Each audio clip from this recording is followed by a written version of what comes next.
South Korea reported 34 new cases of COVID-19 in just a single day.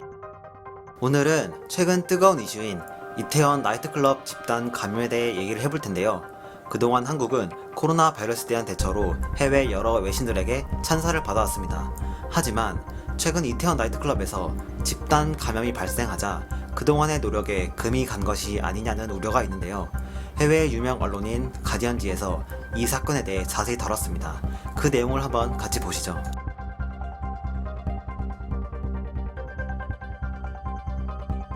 한국에서 한 달 중 최고의 숫자인 34명의 신규 확진자가 발생했다. 이는 나이트클럽에서 집단 감염이 발생한 후 생긴 일이다. 질병관리본부에 따르면 그중 26명은 국내에서 감염된 확진자이고 나머지 8명은 해외에서 감염된 확진자들이다.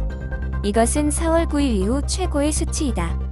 한국은 중국 밖에서 첫 대량의 전염 사태와 맞서 싸운 이후 몇 주간 10명 이하의 매우 적은 확진자만 발생해왔다.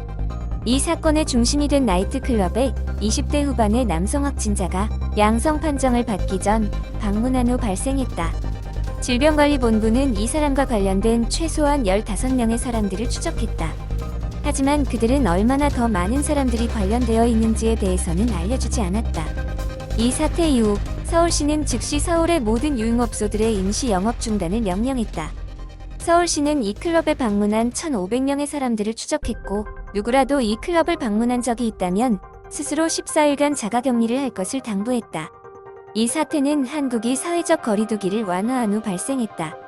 문재인 대통령은 두 번째 대전염 사태가 올 수도 있다고 경고했고 이 사태는 코로나 바이러스가 언제든지 다시 휘몰아칠 수도 있다는 걸 보여준다고 말했다. 이렇듯 해외 유명 언론인 가디언지에서 한국의 이태원 집단 감염 사태에 대해 관심을 갖고 자세하게 다룬 것을 알 수 있습니다. 그럼 이제 해외 반응도 같이 볼까요? 이 사태는 절대 끝나지 않을 듯. 나는 서울에 살고 있는데 정부가 일회소이주만이라도 필수적인 사업들을 제외한 나머지 사업들은 임시 폐쇄 조치를 내려줬으면 좋겠어. 네 말에 동의한다. 어째서 나이트클럽 같은 곳이 영업을 할 수 있는 거야? 이래서 캐나다같이 상황이 더 안 좋은 곳은 급하게 옛날로 돌아가려고 하지 않은 거야. 이 사건이 일어난 곳이 게이클럽 아니었나? 전에 가디언 기사에서 사람들이 동성애자임을 들키는 걸 매우 싫어한다는 것을 본 적이 있는 것 같아.